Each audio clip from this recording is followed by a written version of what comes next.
دوستو جب ہمارے سامنے ہم بستری کی بات آتی ہے تو ہم طرح طرح کی بات سوچنے لگتے ہیں، اور جب ہم بستری کا نام آتا ہے تو طرح طرح کے خیال آتے ہیں۔ جب ہمارے سامنے ہم بستری کا نام آتا ہے تو ہم سوچنے لگتے ہیں اور بہت ساری باتیں خرافات اپنے دماغ میں لاتے ہیں۔ اور اگر یوٹیوب پر کوئی ہم بستری سے ریلیٹڈ کوئی اسلامک ویڈیو دیکھنے کو ملتا ہے تو اب سوچتے ہیں ہائے اللہ یہ کون سی ویڈیو پلے ہو گیا، اور اب سوچتے ہیں کہ یہ ہم نے کیا کر دیا ہے۔ حالانکہ اسلام میں بہت ایسے مسئلے ہیں جن کو جاننا بہت ضروری ہے، اور ہم بستری بھی ایک ایسا مسئلہ ہے جس کو 90% لوگ نہیں جانتے ہیں، اور ہم سب کو جاننا چاہیے، سیکھنا چاہیے، سمجھنا چاہیے۔ اور اگر ہم لوگ ان مسئلوں پر کچھ روشنی ڈالتے ہیں تو آپ لوگ شرما جاتے ہیں، حالانکہ شرمانا نہیں چاہیے بلکہ سیکھنا چاہیے، تاکہ شادی کے بعد آپ سے کوئی ایسا کام نہ ہو جائے جس میں آپ حرام کام میں شامل ہو جائیں اور حرام کام کے مستحق ہو جائیں، اور آپ اللہ کی بارگاہ میں مجرم ہو جائیں اور گناہ کبیرہ کے ساتھ جہنم کے بھی حقدار ہو جائیں۔ اس لیے اس کو ہمیں باریکی سے سمجھنا ضروری ہے۔ آج ہم 4 ایسی باتیں جو ہم بستری سے ریلیٹڈ ہیں ہم بتانے والے ہیں، جو اکثر لوگ لا علمی کی وجہ سے کر بیٹھتے ہیں۔ ان 4 کاموں سے اگر آپ نے ایک بھی چیز کی ہے یا کرنے کی سوچتے ہیں تو اس سے آپ کے بچے پر بھی فرق پڑ سکتا ہے۔ حدیث پاک ہے اگر کوئی انسان یہ 4 غلطیاں کرتا ہے تو اس کا بچہ یعنی اس کا لڑکا لنگڑا یا لولا یا بہرا یا پاگل پیدا ہوگا، اور آپ یہ بالکل نہیں چاہتے ہیں کہ آپ کا بچہ کسی بھی طرح اپاہج پیدا ہو۔ آپ خود بھی اس غلطی سے بچیں اور اپنے دوستوں، احباب، ساتھیوں کو بھی بتائیں تاکہ وہ بھی ان غلطیوں سے بچ سکیں اور ان کے بھی بچے صحیح و سالم بچے پیدا ہو سکیں۔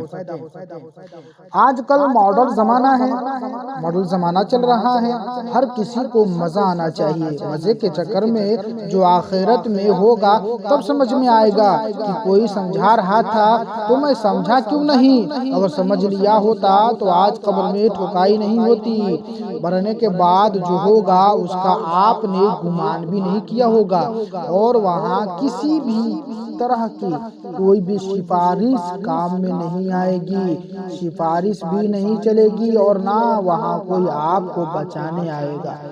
ان 4 مسئلوں میں سے اگر آپ کا شوہر بھی کرتا ہے تو اسے آپ روک دیجئے، ورنہ قیامت کے دن آپ سے بھی پوچھا جائے گا کہ جان کر بھی اسے کیوں نہیں روکا۔ آئیے وہ 4 مسئلے جان لیتے ہیں کہ وہ کون سے مسئلے ہیں، ورنہ کہیں آپ سوچیں گے یہ مجھے لپیٹ رہا ہے اور ویڈیو کو اسکیپ کر دیں گے، اس لیے جلدی سے ہم ان 4 مسئلوں کو آپ کے سامنے بیان کر دیتے ہیں۔ تم میں سے ایک ہے کہ ایسے وقت یا ایسے موسم میں آپ عورت سے ہم بستری مت کرنا کہ آپ کے ہم بستری کرنے کے بعد عورت کو غسل کرنے میں پریشانی ہو، اور آپ سمجھنے میں پریشانی ہوتی ہوگی کہ یہ کون سی بات ہے۔ ایگزامپل ہم کہیں باہر سے آئے اور آتے ہی بیوی سے ہم بستر ہونے کا ارادہ کیا اور ٹائم نہیں دیکھا، حالانکہ یہ موڈ ہونا فجر کی نماز سے 10 یا 15 منٹ پہلے بنا ہے، اور اگر عورت نے یہ کہہ کر روکا کہ مجھے نماز پڑھنا ہے، آپ ہم بستری بعد میں کیجئے گا۔ عورت کے کہنے کے باوجود بھی شوہر نے ہم بستری کر لی اور عورت کی نماز قضا ہو گئی تو شوہر ہی ذمہ دار ہوگا۔ ہم بستری کی وجہ سے اس کی یا اس کے شوہر کی نماز قضا نہ ہو۔ بیوی اگر موڈ میں ہو تو وہ بھی نماز کے ٹائم کا خیال رکھے کہ غسل کرنے کی وجہ سے کسی کی نماز قضا نہ ہو، ورنہ دونوں ہی گناہ گار ہوں گے۔ ہم بستری کی وجہ سے اس کی یا اس کے شوہر کی نماز قضا نہ ہو۔ بیوی اگر موڈ میں ہو تو ان ساری باتوں کا خیال کرے تاکہ وہ دونوں گناہوں سے بچ سکے، اور ہم بستری کرنے کے بعد جتنا جلد ہو سکے غسل کر کے پاک و صاف ہو جانا چاہیے، کیونکہ اتنی تاخیر کرنا کہ نماز کا وقت چلا جائے تو گنہگار ہوگا۔ بہت لوگ تو ایسے ہیں کہ ہم بستری کرنے کے بعد سارا دن ویسے ہی ناپاک ہی رہ جاتے ہیں، اور کچھ تو کم وقت ایسے ہیں کہ کئی دن اسی حالت میں رہتے ہیں۔ اس طرح نہیں کرنا چاہیے کہ اللہ کے فرشتے لعنت کرتے ہیں۔ اور یہ بھی خیال رہے کہ آپ کی ہم بستری کی وجہ سے کسی کی نماز نہ چھوٹے، یعنی میاں اور بیوی میں سے کسی بھی ایک ویکتی کی نماز نہ چھوٹے، ورنہ دونوں گنہگار ہوں گے۔ پورے کپڑے اتار کر ہم بستری نہیں کرنا چاہیے۔ بہت سارے لوگ ایسے ہوتے ہیں جو پورے کپڑے بالکل بے شرما طریقے سے ہو کر وہ ہم بستری کرتے ہیں، ایسا نہیں کرنا چاہیے۔ اس سے کیا ایفیکٹ پڑتا ہے، جب آپ پورے کپڑے اتار کر ہم بستری ہوں گے تو اس سمے اللہ کے مقدس فرشتے آپ سے دور ہو جاتے ہیں، کیونکہ وہ حیا کرتے ہیں اور آپ سوچتے ہیں کہ اس سمے آپ کو کوئی نہیں دیکھ رہا ہے۔ یہ بات صحیح ہے کہ وہاں کوئی نہیں ہے، لیکن شیطان وہی رہتا ہے، وہ نہیں بھاگتا ہے، کیونکہ اس کو تو آپ سے گناہ کروانا ہے اور شیطان آپ کو برائی پر ابھارتا ہے۔ اور اگر اوپر سے کوئی کپڑا ڈال لیتے ہیں تو فرشتے آپ کے پاس رہتے ہیں، پھر شیطان آپ کا کچھ نہیں کر پاتا ہے، شیطان آپ کا کچھ بگاڑ نہیں پائے گا۔ ایسا کرنا ٹھیک بھی ہے، کبھی بنا کپڑوں یا بنا اوپر کچھ ڈالے ہم بستر نہیں ہونا چاہیے۔ اس سے آپ کا ہی فائدہ ہے، ورنہ نقصان اٹھائیں گے آپ۔ آج کل ماحول ایسا چل رہا ہے کہ لوگ جس طرح فلموں میں دیکھ کر آتے ہیں ویسا ہی اپنے گھر میں بھی کرنا چاہتے ہیں۔ حالانکہ اسلام نے ہمیں جو طریقہ بتایا ہے اس حساب سے اپنا ہم بستری کرنا چاہیے اور اس پر دھیان دینا چاہیے۔ لوگوں کا دھیان اسلام کی طرف جاتا ہی نہیں ہے، آخر کیوں؟ اور نہ ہی کبھی اسلام کی کوئی کتابیں پڑھتے ہیں جس سے ان کی معلومات میں اضافہ ہو، جسے اسلامک طریقہ پتہ چلے، اور نہ ہم اس کو سیکھنے کی کوشش کرتے ہیں۔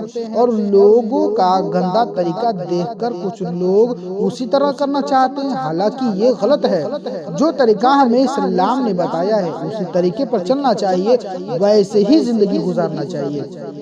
بہت لوگ کہتے ہیں کہ اس سمے بات کرنے میں مزہ آتا ہے، لا حول ولا قوت، اس سمے بات کرنا مکروہ ہے، کیونکہ شیطان بہکاتا ہے اور برے کاموں پر ابھارتا ہے۔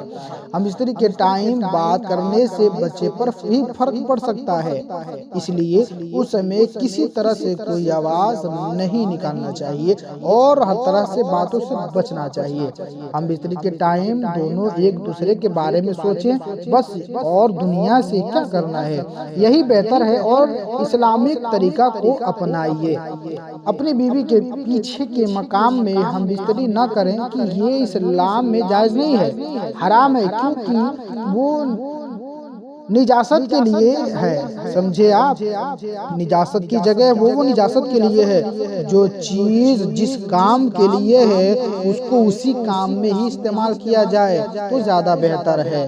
آپ ادھر ادھر ٹانگ نہ پھیلائیں، بلکہ جو کام جس لیے ہے اسی میں کیا جائے۔ میرے کچھ الفاظ اگر آپ کو برے لگے ہوں تو آپ مجھے معاف کریں، لیکن اسلام نے جو حکم دیا ہے اس کو اپنی زندگی میں لاگو کریں۔ میرا کام تھا آپ کو صحیح بات بتانا، اب آپ کی مرضی ہے عمل کریں یا نہ کریں، کیونکہ کل آپ کو حساب دینا ہے۔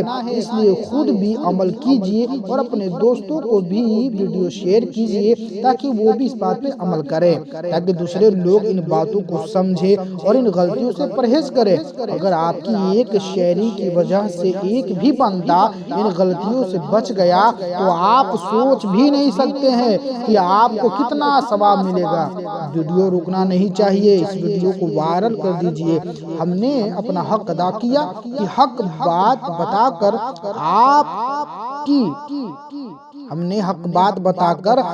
آپ کو حق راستہ دکھایا۔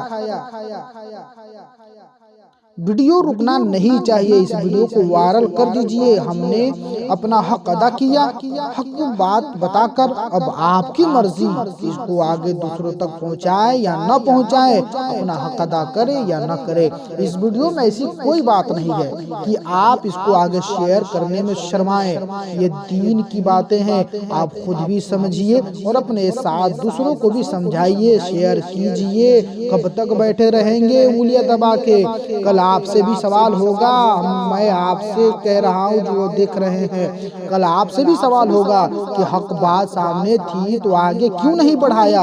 ویڈیو کو لائک کر کے آگے بڑھا دیا ہوتا اور بھی لوگ دیکھتے اور اس سے فائدہ اٹھاتے۔ اس لیے آپ کو بھی میرے ویڈیو سے سبق حاصل کرنا چاہیے، اور اس ویڈیو کو بنانے بہت محنت لگا ہے، اس لیے ویڈیو کو لائک شیئر کمنٹ ضرور کیجئے، ہمارے چینل سے بنے رہیے، انشاءاللہ تعالیٰ پھر اسی طریقے سے اسلامک ریلیٹڈ ویڈیو ہم آپ تک پہنچاتے رہیں گے۔